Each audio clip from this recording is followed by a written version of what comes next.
Mamlaka ya Mapato Tanzania TRA itafunga rasmi kuwapokea wale wote walioomba kazi na kuitwa kazini baada ya kushinda usaili wa mahojiano ambao ni watumishi wa umma leo Juni 13, 2025 kama watakuwa bado hawajakamilisha taratibu za uhamisho.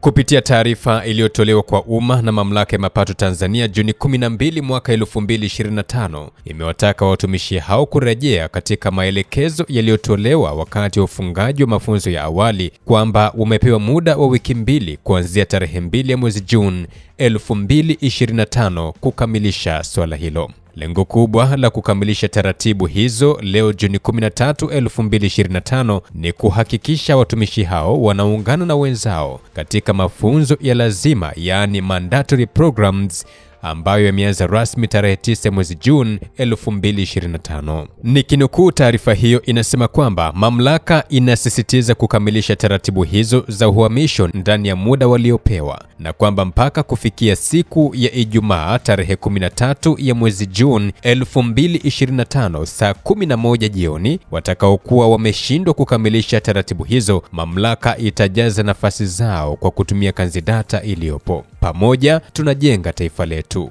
Mwisho wa kunukuu. Hii ni Simulizi na Sauti. Mimi ni Franki Kashonde. Usuhuba wetu uendelee kwa jina la Simulizi na Sauti.